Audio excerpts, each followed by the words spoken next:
estado. Falei, te explico, meu irmão. Todas as denominações lá de Juiz de Fora é a minha igreja, é a nossa igreja. Você entende assim? Mas você crê assim? Vou fazer uma pergunta mais difícil. Você vive assim? Pode ser sincero, irmão. Porque às vezes ensina para a gente diferente. Mas toda igreja que prega Jesus como único Salvador é a nossa igreja, é a nossa família. Amém, irmãos? Então, quando você for visitar uma outra igreja, se for dia de ceia, pode cear, a mesa é nossa, amém, irmãos? Se você vem na nossa ceia e não congrega aqui, pode cear com a gente, que a ceia é nossa, a mesa é nossa, porque nós somos uma única família. Olha para o irmão lindo do seu lado e fala assim, nós somos uma única família. Fala de novo para ele. Glória a Jesus. Bom, quando a gente se encontra como um culto igual este, nas terças, todo momento que há encontro e que a gente ministra a palavra de Deus, seja em grupos pequenos, grupos maiores, é um lugar onde a gente inspira para expirar. Então preste atenção. Todo culto que você vem, quando você está ouvindo a palavra, e não apenas aqui no culto, quando você ouve também uma ministração na sua casa, toda vez que você está lendo a Bíblia, toda vez que você está recebendo um pão de Deus, um pão espiritual, você está inspirando para expirar. Faz assim, puxa o ar, isso é inspirar, agora solta pela boca, expirar. Então inspiro para dentro e coloco para fora, correto ou não? Sim ou não? Então, só que os órgãos sensoriais que inspira ar e expira é nariz e boca. O correto da respiração é, dando aula aqui para vocês de biologia agora, o correto da inspiração, quando você está correndo, bem cansado, e às vezes a pessoa cansa mais rápido porque respira errado, talvez você já ouviu isso. Então, o certo de respirar é você inspirar pelo nariz, faz assim, com a boca fechada, e depois você solta pela boca. Então, você inspira, expira. Você inspira oxigênio e expira gás carbônico. Então, essa é a respiração do nosso pulmão. Agora, quando se trata da palavra, a gente inspira aqui, ó, e expira aqui. E se você não inspira aqui, você não é digno de expirar aqui. Então a gente se assenta para aprender, para depois ficar de pé para ensinar. Os discípulos, quando andavam com Jesus, eram discípulos. Mas quando Jesus subiu, eles se tornaram o quê? Apóstolos. Então o discípulo é o que aprende, o apóstolo é o que ensina. Então quando você senta num lugar como este, ou qualquer outro lugar que você para aprender, e infelizmente tem um tempo que a gente está vivendo, que muitas pessoas estão tão ocupadas, que não está sobrando tempo para inspirar, e depois quer expirar. Quer falar. E aí não tem como eu ensinar o que eu não aprendi. Sabe aquele professor da sala de aula? Um dia ele foi aluno. Ele fica lá de pé 50 minutos para ensinar, mas um dia ele ficou sentado para aprender. Então, querido, a gente precisa nos preocupar também em aprender, porque se a gente não aprende, como é que a gente vai ensinar? Então a palavra de Deus é inspirada aqui, ó, para expirar aqui, falar. Quer outra coisa? Para a gente entender, qual a diferença entre conhecer e reconhecer? O prefixo ré já nos ensina alguma coisa. O que é ré? De novo, né? Então assim, reaprender, aprender de novo, retornar, voltar. Então, reconhecer é depois que conheceu. Ninguém vai a um lugar de novo se não foi pela primeira vez. Quem está entendendo aqui? Estão compreendendo até agora? Então, ninguém pode reconhecer Deus se não conhecer. E como que eu conheço? Bate a mão no ouvidinho assim. A gente conhece ouvindo, aprendendo. Então tem muita gente que vem ao culto, até mesmo em casa, adora, sabe o que é isso? Reconhecer Deus, mas ainda nem conhece. Porque não aprende, não ouve, não para aprender.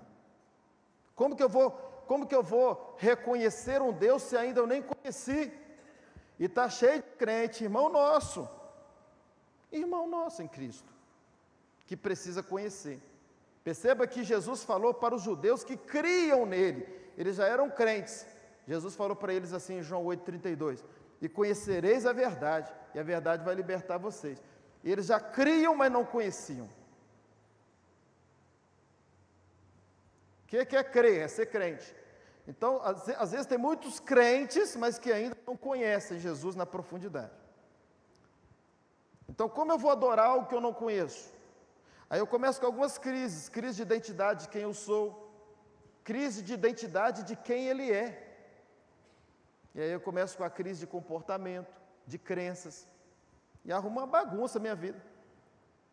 E às vezes é por isso que a gente não vive o que Paulo fala em Romanos 8,37, mas em todas essas coisas nós somos o quê? Mais do que vencedores. Mas às vezes a gente não vive essa vida de mais do que vencedor, porque a gente ainda não conhece o Deus que nos garantiu que nós somos mais do que vencedores. Existia em Atenas um povo que adorava um Deus desconhecido. E Paulo, quando chega, Paulo estrategicamente falou, sabe esse Deus desconhecido que vocês adoram? É o Deus que eu prego para vocês. Então veja que é possível adorar um Deus que a gente não conhece. Eles adoravam. Então tem muita gente que adora, glória a Deus. Mas antes de adorar, que é reconhecê-lo como seu Deus, você precisa conhecê-lo. E para conhecer tem que parar. Para ouvir. Para inspirar pelo ouvido e expirar pela boca. Como que eu vou falar daquilo que eu não conheço, irmãos? E eu falo para a glória de Jesus, está falando com vocês, alguém que pela graça, tudo é a graça, é a glória dele, que gosta de aprender. Às vezes já fiquei 6 horas, quando eu me converti, irmãos, eu li a Bíblia 8 horas por dia, às vezes, coisa de louco, pauleiro. Quando eu comecei a aprender sobre Nova Aliança, 6 horas por dia era fichinha para mim, aprendendo, assistia uma ministração, outra e lia, e lia a Bíblia, para aprender. Então, se hoje eu ensino sobre esse tema, é porque eu sentei muito para aprender. Não sou melhor que ninguém aqui, apenas tomei uma decisão correta. Então, se você quiser crescer nesse conteúdo, principalmente que é revelador e libertador, você precisa parar para conhecer. Quem está entendendo? Amém, irmãos? Isso é uma palavra introdutória. Mas vamos lá, antes de começar aqui o que a gente vai ministrar nessa noite, eu queria colocar um vídeo aí, está pronto aí, Kelly? Amém? Irmãos, presta atenção, nós estamos chegando à nossa festa Jeca, e eu preciso, só um minutinho, eu preciso que os irmãos cheguem juntos para a gente divulgar essa festa, reta final, a gente tem aí menos de 20 dias para a nossa festa, e a gente precisa do trabalho de cada um, tá? Então tem um videozinho aí muito bacana que a gente vai passar, que ele já está rodando lá no Instagram, está no meu Instagram, o pessoal vai colocar o meu Instagram aí, que você pode buscar lá e me chamar, para eu mencionar você, para você também estar postando nos stories, posso te mandar também pelo WhatsApp. Qual é a ideia agora nessa reta final?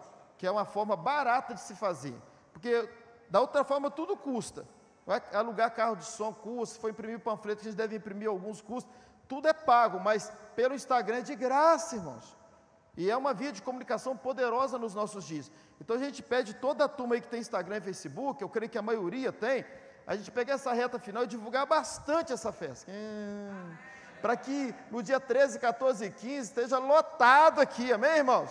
É a nossa 20ª festa, e é um tempo de comunhão muito bacana também, então eu espero que os irmãos cheguem juntos nessa reta final, para a gente divulgar a festa. Amor, por favor, apague as luzes aí, pode apagar tudo. Aí vamos ver esse videozinho que ficou bem bacana, 30 segundinhos só de vídeo.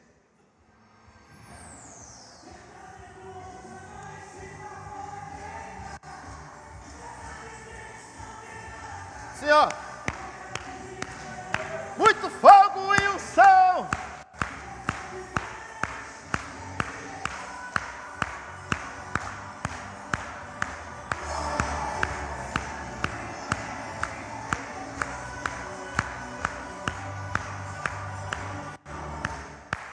Aleluia. Amém. Aleluia. Aplauda o Senhor. Irmãos, então é isso. Pega esse vídeo aí, nos procure pelo WhatsApp, procura alguém da igreja, acha alguém que tem o vídeo.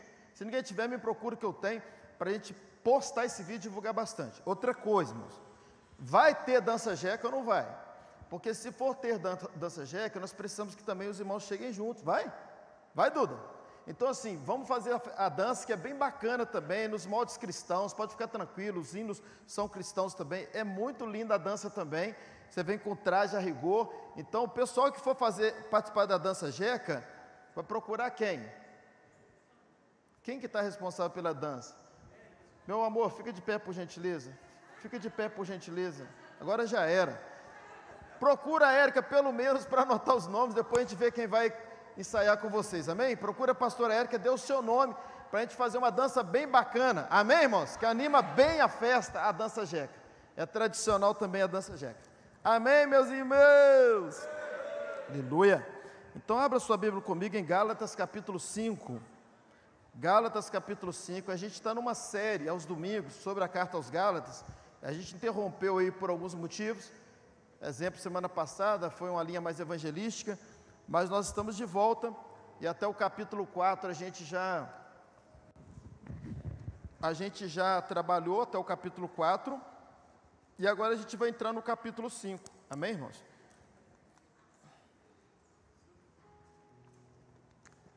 Diga comigo, inspirar para expirar, amém? Então a gente precisa aprender para ensinar, a gente precisa ouvir para falar, sentar para ficar de pé, amém, irmãos?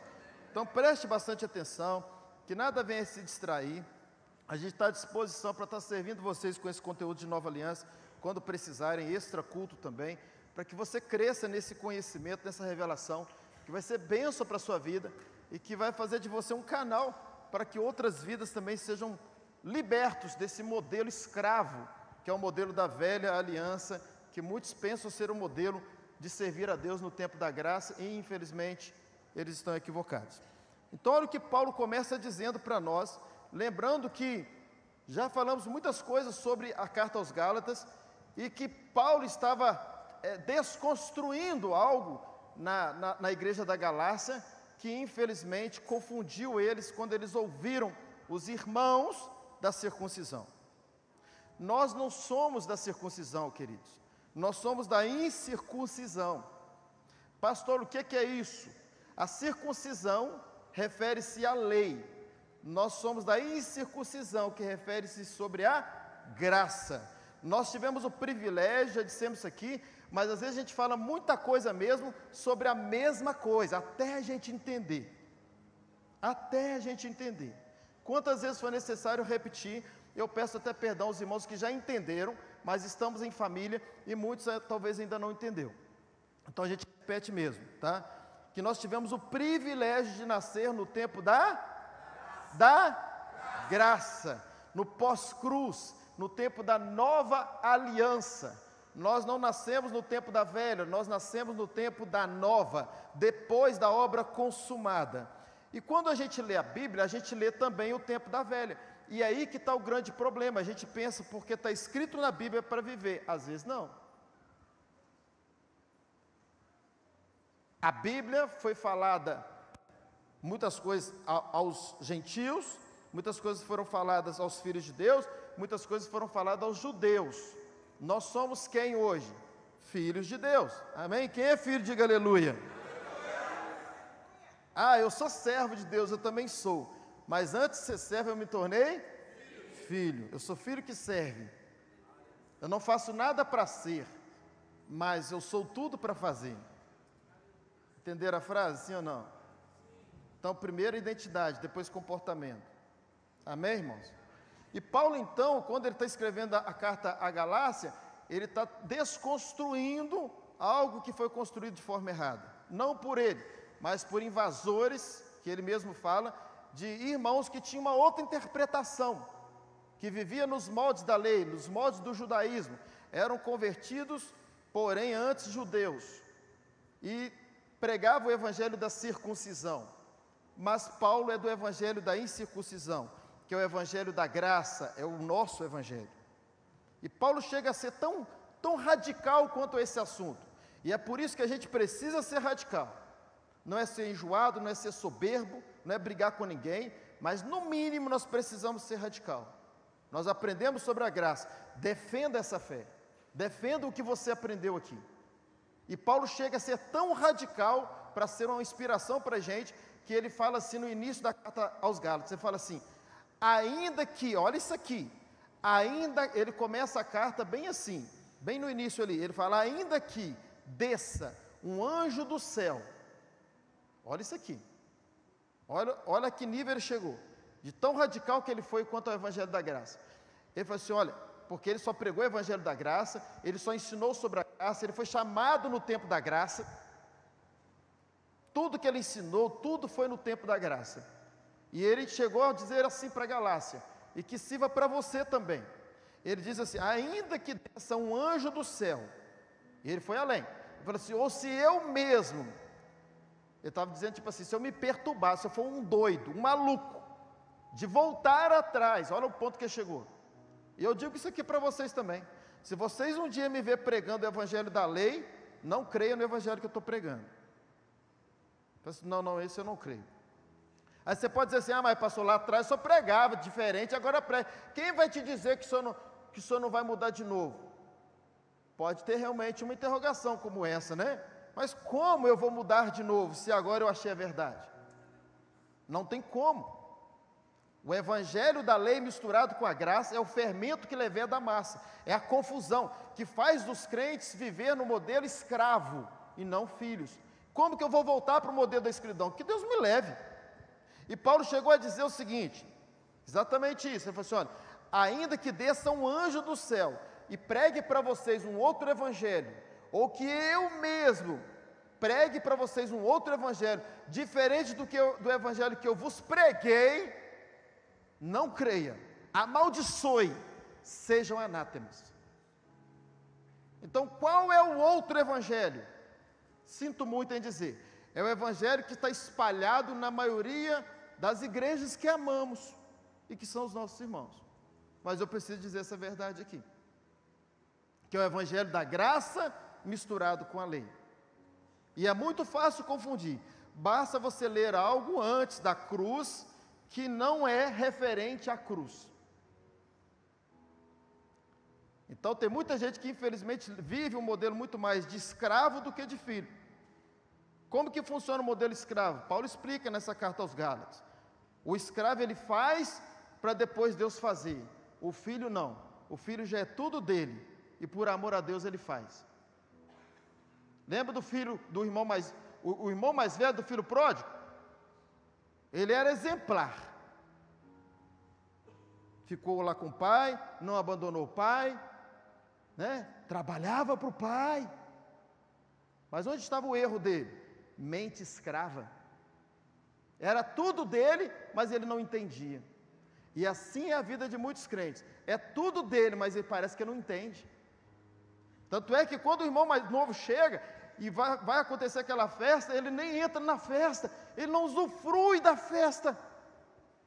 E ele chega para o pai ainda reclamando, e o que ele fala para o pai? Eu trabalhei tanto para o senhor. Quem trabalha é escravo, é empregado. Olha a mentalidade dele. Aí o pai desperta ele e fala assim, filho, tudo que eu tenho é seu. E é isso que às vezes falta na vida de muitos crentes, é entender que tudo que o pai tem já é nosso, porque somos bons? Não, porque ele é bom, e através de Cristo, ele nos reconciliou. É leve quando a gente entende assim, é prazeroso ser cristão quando a gente entende assim. Não é peso, querido, o fardo de Jesus ele é suave. É leve ser crente, é leve adorar a Deus quando a gente entende a graça. E Paulo então ele diz assim, ele fala agora na carta aos Gálatas, no capítulo 5, ele traz aulas e aulas e aulas, mas no capítulo 5 ele fala assim, para a liberdade, Cristo nos libertou. Para a liberdade, Cristo nos libertou. Aí ele fala assim, permanecei, pois, firmes. É como se ele dissesse assim, sede radicais, se posicione do evangelho que eu ensinei para vocês. sede firmes, ele fala, e não vos dobreis novamente a um jugo de escravidão. Agora, há interpretação equivocada, porque quando a gente vê a palavra liberdade, parece que pecar é ser livre, porque tem uns crentes desavisados, e quando a gente prega esse texto, ele fala assim, então eu posso pecar. Então o que ele está entendendo? Que pecar é ser livre. Pecado é prisão, irmãos. O que ele está dizendo é o seguinte, é para a liberdade do pecado, é que Cristo nos libertou, para não pecar, não é para ser escravo do pecado. O pecado, como Paulo diz em outro lugar, ele fala assim, o pecado não tem mais domínio sobre vocês. E Paulo explica por quê. Fala assim, porque vocês não estão mais debaixo da lei, mas vocês estão debaixo da graça. Então, quando Paulo está dizendo que é para a liberdade que ele nos libertou, ele está dizendo liberdade em quanto ao pecado, quanto à sua forma de relacionar com Deus. Porque melhor do que relacionar com Deus poderoso, que Ele é, não resta dúvida, mas é a gente relacionar com um Pai amoroso, um Pai de amor, que tem poder, e usa quando precisa. Então a liberdade que Paulo está dizendo que Ele nos libertou, é que a gente mais não é escravo da bebida, escravo da droga, escravo da prostituição, escravo da mentira, escravo do cigarro, escravo da pornografia. Nós não somos mais escravos, nós estamos muito mais alto do que esses pecados. E nós somos o quê? Livres. Livres. Então é para essa liberdade que nós somos libertos. Então não é peso ser cristão, quando a gente entende que não é um comportamento, mas sim é uma identidade. E assim eu me comporto, é claro. Mas que antes do comportamento é quem eu sou. Primeiro a árvore, depois o fruto. E qual fruto? Segundo a sua espécie. E se nós somos filhos de Deus, a nossa espécie dá fruto de filhos de Deus. E se Deus é santo, nós somos santos. Se Jesus venceu o pecado, nós vencemos o pecado. Quem está entendendo, diga amém. Então é para essa liberdade que nós fomos libertos. Não para viver no modelo da lei, mas viver no modelo da graça. E o que é a graça? A graça é o governo que nós temos sobre o pecado. Porque a mesma graça que nos salva é a graça que nos liberta.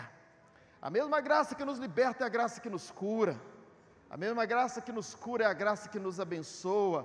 A mesma graça que nos abençoa é a graça que nos constituiu mais do que vencedores. Tudo é por causa dessa graça. Quem está entendendo, diga. Dá um aleluia bem alto quem está entendendo. Então diz assim, somos livres. Para pecar ou do pecado? Do pecado. Amém, irmãos? Então vamos lá. Aí Paulo continua e fala assim, vamos pular aqui alguns versículos, tá, para a gente ganhar tempo. Olha o 3. E de novo testifico a todo homem que se deixar circuncidar, que está obrigado a guardar toda a lei. Aí agora ele começa a aprofundar sobre a questão da lei. Ele está dizendo assim, olha, todo homem que deixar circuncidar, porque era isso que estava acontecendo naquele tempo. Os judaizantes estavam querendo circuncidar os gálatas, que eram gentios como nós, que tinham se convertido a Cristo. Não precisava circuncidar. Tanto é que a gente não circuncida. Outro momento eu falo sobre a circuncisão. Mas ele está dizendo assim, tá bom, porque o que Paulo está dizendo é o seguinte, circuncidou é pela lei, então você vai ter que cumprir a lei. E quem vai cumprir a lei? São 613 leis. Quem sabe de cor e salteado todas elas aqui? Ué, então como é que você vai cumprir o que você não conhece? Já começa por aí. Então Paulo continua e fala assim, separados estáis de Cristo, vós os que vos justificais pela lei, olha isso aqui, da graça vocês decaíram. É terrível quando um crente ou uma igreja é decaído da graça. O que é uma pessoa decaída da graça, pastor? É alguém que vive nos moldes da lei e não nos moldes da graça. É uma pessoa decaída da graça. Paulo está dizendo que essa pessoa que decaiu da graça, olha que triste, ela está separada de Cristo. Se Cristo é tudo para nós, se eu me separar dele, eu perdi tudo, até a salvação. Ou talvez eu nem fui salvo, porque é a graça que me salva.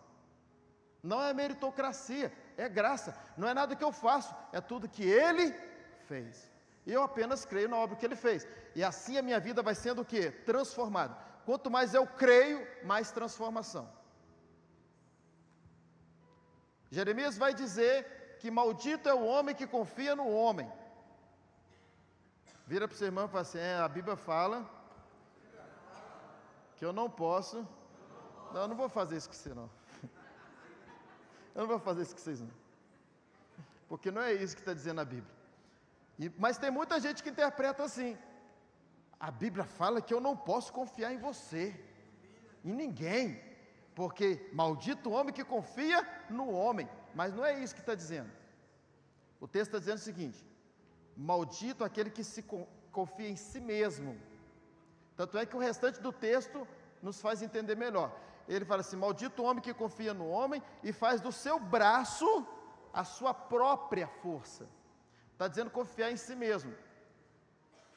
Então é muito fácil uma pessoa viver debaixo de maldição. É só ela pensar que tudo que Deus faz por ela é porque ela fez. A soberba, não, eu sou santo, eu sou fiel, eu vou para o culto, que isso? Nada assim. Tudo Ele. Tudo que você faz é por causa da graça. Tirou a graça de nós, acabou, não tem mais nada que sobra. Tudo é Ele, tudo vem dEle. Não confie na sua própria força que você vai cair. Até porque, presta atenção, tudo que eu faço usando força, uma hora eu canso. Você está sentado, parece confortável e tal, mas mesmo sentado você está usando uma força aí. Do seu corpo, da sua coluna. Fica sentado até meia-noite. Vai cansar, irmão. Já viu a pessoa que para na estrada para tomar um café, mas não está querendo nem tomar café? Ele quer esticar o corpo. Está sentado. Tudo que a gente faz usando força cansa. E é por isso que tem muita gente desviada. Porque quando estava na igreja, pensava que era na força. Aí cansou. Aí você quer saber que realmente eles entenderam errado quando estavam na igreja? Chega para eles e fala assim, volta para Jesus. Sabe o que ele te fala? Eu não tenho força. Quando estava congregando com a gente, não sabia que era na força dele. E aí agora esse desastre para voltar, porque ele creu piamente que era na própria força. E não é. Então isso é uma pessoa decaída da graça, é uma pessoa que está separada de Cristo. Quando você cai no pecado, a graça te tira, mas se você cair da graça, quem vai te tirar? Quem está entendendo? Daí a grande importância do que a gente falou no início da introdução, ó. Inspirar. Ouvir, aprender, ouvir, aprender, ouvir, aprender. Até para desconstruir muitas coisas. Amém, meus irmãos? Deus é bom? O nosso Pai é bom, irmãos? Sempre bom. Então Paulo continua dizendo, fala assim, vocês estão separados de Cristo. Aí eu vou só abrir um parênteses aqui, para a gente não correr tanto assim, e a gente entender tudo que está acontecendo. Aí é importante você saber o seguinte então, pastor, eu sou do tempo da graça? Sou. Eu devo viver pela graça? Devo. Mas e a lei? A lei continua existindo? A lei acabou? A lei é ruim? Ou a lei é boa? A lei é boa. A lei é boa. Preste atenção. A lei é boa, Paulo vai dizer que ela é boa e necessária. Não tem como o mundo viver sem a lei. Seja a lei de Deus, seja a lei dos homens. A lei é boa. Ah, pastor, então não entendi. Se a lei é boa, por que então eu não vou viver a lei? Eu vou te explicar por quê. Vou te dar pelo menos 3 textos para te explicar por que a gente não deve viver a lei, mesmo a lei sendo boa. E por que a lei é boa e precisa continuar existindo a lei. Pastor, o senhor já falou sobre isso. Falei, mas eu vou falar de novo. Tá bom? Então vamos lá. Abra comigo, por favor, quem está abrindo aí, ou aqui no telão, Romanos 10:4. Olha o que Paulo fala. A lei é boa, mas olha só o que acontece. Para quem que a lei é boa? Olha o que o texto está dizendo para nós em Romanos 10:4. Porque o fim da lei é Cristo, para a justiça de todo aquele que crê. Por que a lei é boa? Para quem ainda não crê. Para os ímpios, para os transgressores, para os pecadores. Sabe por que você sabia lá fora que você estava no pecado, mesmo não tendo força para sair dele? Por causa da lei. É a lei que mostra para a gente se a gente está certo ou errado. Então, por isso que a lei é boa, porque a lei é que vai começar a mostrar, continua mostrando para as pessoas lá fora, que elas precisam cumpri-la. E a lei faz uma outra coisa, mostra para elas que elas não têm condição de cumprir. E que somente em Cristo encerra-se a lei. Olha lá. Quem está entendendo, diga amém. Eu me lembro uma vez, há muitos anos, tinha um rapaz fumando ali no pátio da igreja. Ele veio fazer uma entrega, tirou um cigarro e acendeu. E eu já ia para o lado dele para dizer para ele que, com jeito, é claro, que não era para ele fumar na igreja. Aqui, que era um lugar sagrado, santo. A gente hoje tem uma visão um pouco diferente disso. Mas não é o momento aqui agora. Diga para o seu irmão assim, a casa de Deus não é esse lugar. Não é o pátio, não é nada disso. Diga para ele, a casa de Deus é você. Na velha aliança era um lugar, na nova é a gente. Está vendo? Então tem gente que adora demais um lugar. Mano, daqui a pouquinho a gente está indo embora. E nós, como casa de Deus, a gente leva a Deus. Mas na época tinha um outro entendimento. Não, está na casa de Deus. Ele já vai fumar num lugar onde é consagrado. Que é esse negócio que a gente aprendeu mesmo. Eu até aplaudo por esse zelo. Mas a gente precisa melhorar o nosso entendimento. E aí, quando eu fui na direção dele, o Espírito Santo falou comigo assim: tem alguma placa aqui no pátio dizendo que é proibido fumar? E eu nunca tinha colocado uma placa aqui, e hoje que eu não vou colocar mesmo. E aí eu pensei, não tem nenhuma placa. Foi muito rápido, não tem nenhuma placa. Aí é como se o Espírito Santo tivesse falado comigo mesmo, assim, então você não tem o direito de pedi-lo para não fumar. Onde não tem lei, não tem pecado. E eu recuei e não falei nada. Então, por que existe a lei? Para existir o pecado. Para mostrar a existência, porque já existia. Para mostrar a existência do pecado. Por isso que lá na velha aliança vai dizer que sem lei, e Paulo também fala isso, que sem lei não há o quê? Pecado. Por isso que a lei é boa, porque a lei é uma forma de mostrar o pecado. Só que Romanos vai dizer que quando eu encontro com Cristo, encerra-se a lei. É o fim da lei. Porque eu criei em Cristo, então agora eu tenho uma outra lei. A lei de Cristo. E qual é a lei de Cristo? A lei do amor. Por isso que ele vai dizer em João 13:34 assim. Por favor, esse texto não está aí, mas se puder colocar para mim. João 13:34, ele fala assim, olha isso aqui. Um novo mandamento eu vou dar para vocês. Amai-vos uns aos outros como eu vos amei. Então ele está dizendo o seguinte, não é mais um velho mandamento, é um novo só agora. Ame uns aos outros. Quer praticar a lei do amor? Quer ser assim, ó, com Jesus, fazendo a vontade dele? Ame as pessoas, ame gente à sua volta, ame o seu inimigo. Você vai cumprir muito mais a lei do que viver a lei toda. Bom, então vamos lá, um outro texto. Gálatas mesmo, capítulo de número 3. Por favor, coloque para mim, Gálatas 3:23. Só lembrando que a gente está aqui, abrindo parênteses para falar um pouquinho por que a lei é boa e é necessária. Ele fala assim, olha, nós vamos ler o 23, 24 e 25. Ele fala assim, mas antes que a fé viesse, estávamos guardados debaixo de quê, irmãos? Debaixo de quê? Mas ele está dizendo, antes que a fé viesse. A fé já veio para você? A fé veio para você? Então pronto. Antes, quando é esse antes? Quando a gente estava lá no mundo. Então quando a gente estava no mundo, nós estávamos guardados debaixo da lei mesmo. O que julgava a gente era a lei. Era a forma que tínhamos de saber que éramos pecadores. Olha só, estávamos guardados debaixo da lei e encerrados para aquela fé que se havia de se manifestar. Está falando da nossa conversão. Vamos lá, 24. E da vinda de Cristo. Ele fala, de maneira que a lei nos serviu de tutor, para nos conduzir a quem? Para nos conduzir a Cristo. Por que a lei nos conduziu a Cristo? Porque quando uma pessoa sabe que ela está pecando, está aqui os exemplos do pessoal do sítio aqui. Né? Ele sabe do que eu estou falando. É nesse contexto, estou usando droga, estou usando, não estou conseguindo, eu vou precisar de uma ajuda. Aí vai para o sítio e encontra quem? Cristo. Então a lei nos conduz, porque a gente percebe que não consegue cumprir a lei, então a gente vai precisar buscar uma alternativa. E qual é a alternativa? É entregar a nossa vida para quem cumpriu. Aí o Paulo está dizendo exatamente isso, ele fala assim, de maneira que a lei nos serviu de tutor, para nos conduzir, é como se fosse um pai, né, conduzindo o filho, a Cristo, para que pela fé fôssemos justificados. Então, nenhum de nós hoje é justificado, justo. O que é uma pessoa justa? Que não é mais condenada. O que é uma pessoa que não é condenada mais? Ela é absolvida. Então, vamos traduzir? É uma pessoa que ao invés de ir para o inferno, vai para o céu.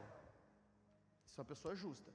Ele está dizendo assim, ninguém é justo, justificado, olha lá, volta lá por favor, o 24, ele fala assim, para que ninguém é justificado pela lei, mas pela graça, por Cristo, ele fala assim, para que pela fé fosse justificado. Então nós somos justificados, não é por obras, é pela fé. Fé em quê, pastor? Em uma obra, a obra de Jesus na cruz do Calvário. A obra que ele fez por nós foi suficiente. Ele cumpriu toda a lei, ele cumpriu os profetas, ele morreu a nossa morte, ele pagou a nossa dívida, dá um aleluia pelo menos.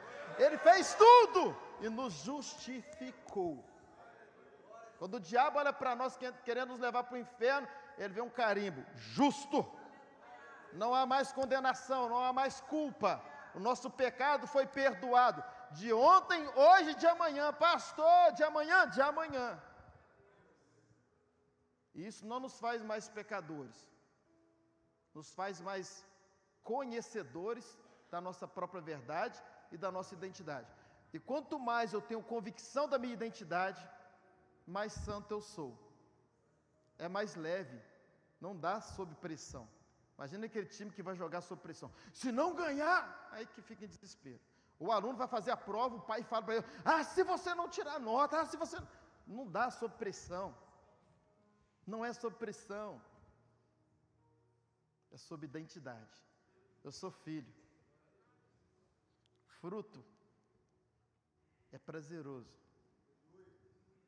Quem tem filho aqui? Os seus filhos são frutos. Prazeroso, né, gente? É, né? Uma das coisas mais poderosas da vida, né? Prazerosas, aliás, da vida, é a relação sexual. No prazer da relação de marido e esposa, gera filhos. E às vezes a gente pensa que é trabalhar e fazer aquela loucura toda. Não, é gerar novos filhos. É no prazer, não é na força. Amém, irmãos? Então vamos mais um pouquinho, versículo 25. Mas depois que veio a fé, já não estamos debaixo do tutor. Qual o tutor? A lei. Então, quando a fé veio, nós não estamos mais debaixo da lei, nós estamos agora debaixo da graça. Só mais um texto. 1 Timóteo 1:8, por favor. Olha o que Paulo fala a Timóteo. Nós vamos ler alguns versículos aqui, falando um pouquinho da lei. Sabemos, porém, que a lei é boa. Está vendo? Paulo está dizendo que ela é boa. Se alguém dela usa legitimamente, isto é, você vai viver ela toda, ela é boa. Mas o texto continua. E ele fala, sabendo isto, que a lei não é feita para o justo. Quem é justo aqui, diga aleluia. Você é justo em Cristo, irmão, amém? Quem diz que é justo, diga aleluia. Não pense na sua justiça. Senão você vai dar um aleluia fraquinho e nem vai falar. Eu, justo? Não é você, a nossa justiça é trapo de imundícia. É a justiça dele. Ele nos justificou. Quem é justo aqui, diga aleluia. Eu sou justo. Não porque eu sou bom, mas porque ele é bom. Ele me justificou. Ele pagou o preço. A condenação era minha, mas ele foi no meu lugar. Então eu sou justo. Quem é justo aqui, diga aleluia. Então, olha o que o texto está dizendo. Sabendo isto, que a lei não é feita para quem? Para o justo. Então, a lei não é feita para mim nem para você. Mas um dia serviu, hoje não. Porque hoje nós somos justos. Está dando para os irmãos entender? Eu tenho que explicar de novo. Mas, lendo mais um pouquinho, você vai entender melhor.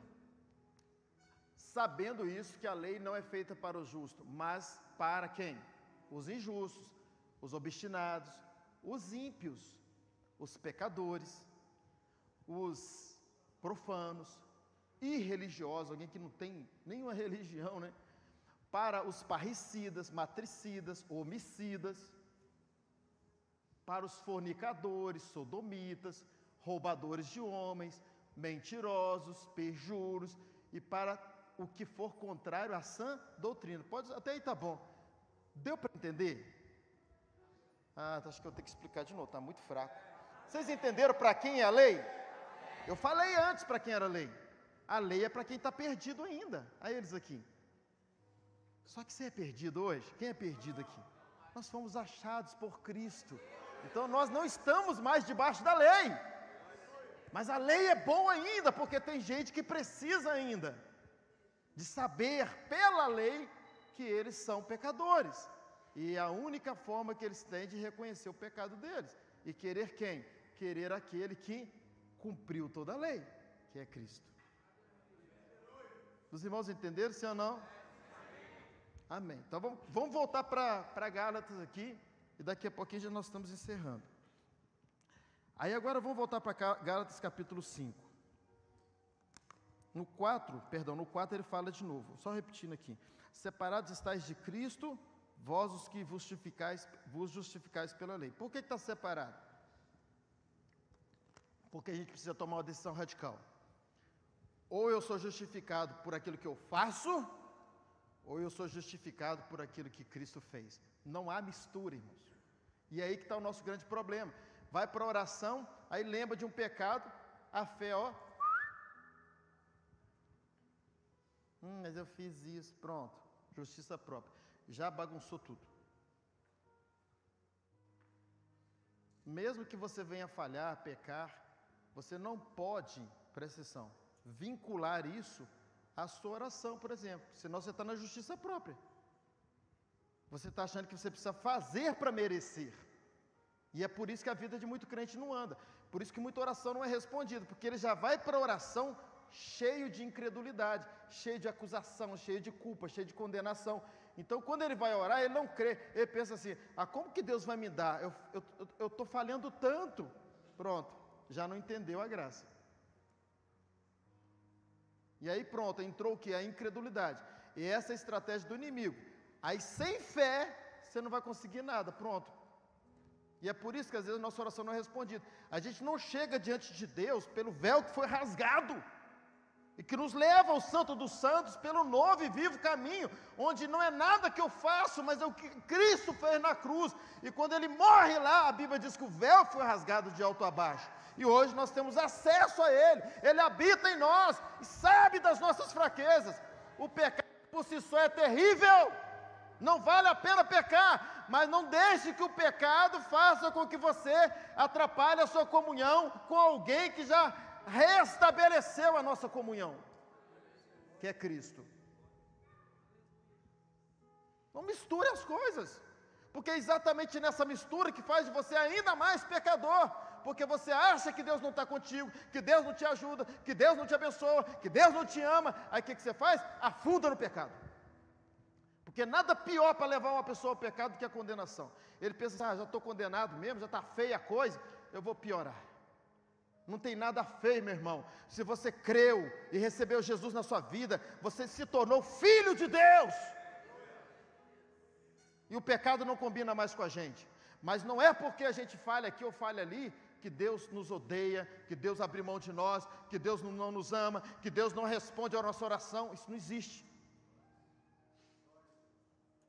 E quer que eu prove por quê?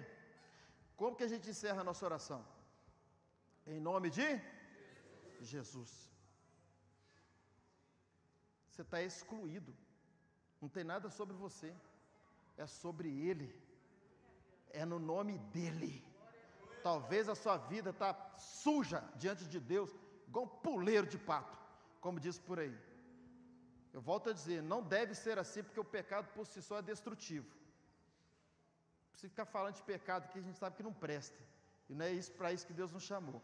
Mas entenda o seguinte, às vezes o seu nome está sujo, vamos falar no mundo físico agora, mas se tiver uma procuração de alguém, de um nome limpo, você vai em qualquer lugar e compra nesse nome. Você pega um cartão de crédito de alguém que tem um nome limpo, e vai lá e compra no nome do outro. Você pode adquirir posses no nome do outro. Lembra do cheque que está sumido? Você às vezes... Lembra não, gente? Então, pode participar, gente. Então, você lembra do cheque, né? Você nunca ouviu falar em cheque? O cheque não está sumido? Mas quando às vezes a pessoa tinha um nome sujo, o que ela fazia? Você me empresta uma folha do seu cheque? Tem gente que até ardia o coração, né? Ah, Jesus, e agora o meu cheque? Mas ela pegava o cheque de alguém que tinha o nome limpo, e nessa procuração desse cheque, desse nome, ela, mesmo com o nome sujo, ela ia lá e comprava, dava aquele cheque. É mais ou menos assim que Jesus fez com a gente. A gente infelizmente falha todo dia. Se for para a gente olhar para o nosso pecado, por mais que a gente se esforce, a gente peca todo dia. Então, se a gente olhar para o nosso pecado, como que nós vamos orar? Cheio de incredulidade. Eu não mereço. Mas a gente não pode esquecer que não é nada sobre nós, é sobre um nome que nos outorgou estar diante do nosso Pai. Ele pagou a nossa dívida, Ele rasgou a cédula que era posta contra nós. E quando eu oro, eu falo, eu posso ainda incluir na oração, Pai, eu sei que eu sou falho, mas eu não estou orando no meu nome, eu estou orando no nome do Teu Filho, que nessa terra morreu no meu lugar e pagou a minha dívida. E o sangue dEle me purifica de todo pecado. É assim, irmãos. É assim. Agora, se eu não entendo assim, eu estou separado de Cristo. Eu já decaí da graça. Não tem nada sobre nós, é tudo sobre Ele. E é claro que depois de tudo sobre Ele, a gente tem muito mais firmeza em se posicionar como filhos de Deus. E aí é que a santificação vem de uma maneira muito mais forte do que o contrário. Não é nada que você faz para Deus fazer. É tudo que Ele já fez, você precisa saber sobre isso. E por isso a gente faz. Amém, irmãos? Então, mais um pouquinho para encerrar. Aí, olha só. Aí no versículo de número 7, ele fala assim, vocês estavam indo tão bem, Paulo falando para eles, vocês corriam bem.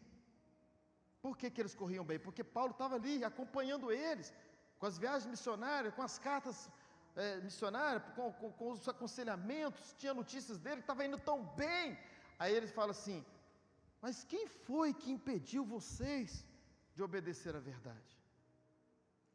O que aconteceu com vocês? Vocês estavam na graça, agora vocês misturaram tudo.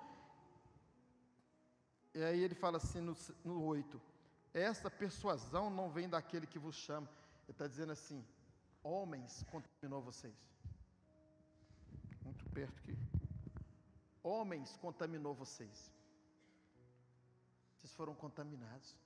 E é o que aconteceu com a igreja de Cristo, irmãos. É triste dizer isso, mas está contaminada com o evangelho da lei misturado com o evangelho da graça. E a gente precisa ser radical. Não, o que eu creio no evangelho da graça. Radical na escolha dos cânticos. Radical no que ouvimos e deixamos entrar para o nosso coração. Radical no que falam nos vídeos curtos que a gente assistem. Toma cuidado. Radical com o que você está propagando.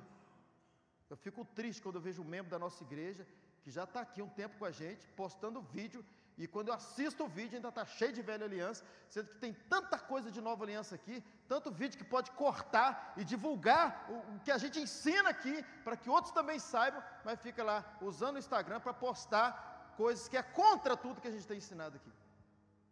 Então a gente vai dificultar ainda mais o alcance dessas pessoas. Não é porque somos bons, mas a bondade, a graça de Deus nos deu uma revelação que cabe a nós espalhar essa revelação. Não é trabalhar contra ela. Quem está entendendo?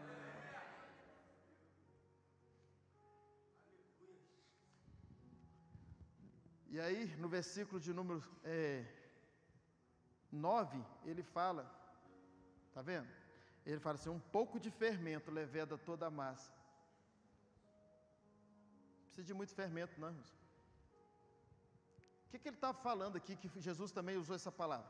Ele está dizendo assim, ó, você é da nova aliança, você é da graça, não põe lei nela não.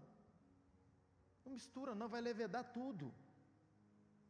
Você é da graça, então começa a ouvir só coisas da graça, só pregações da graça, só conteúdo da nova aliança, porque se entrar alguma coisa do fermento da velha, vai levedar tudo. É isso que ele está dizendo. Ele está desconstruindo a todo instante com a igreja da Galácia aqui, a lei tem entrado no meio deles, a circuncisão. E não precisa de muito, um pouco de fermento. O que você precisa? O que eu preciso fazer então, pastor? Simplesmente inspirar, porém, o conteúdo de nova aliança. Se você não tem convicção, se você não tem lente da nova aliança hoje, para estar ouvindo vídeos de outros lugares, outras pregações, são nossos irmãos. Mas isso não significa que eu preciso aprender com eles. Isso aqui é um exemplo. Tem irmão aqui que você não quer aprender com ele. Irmão biológico. Tem irmãos na nossa casa que às vezes não nos inspira.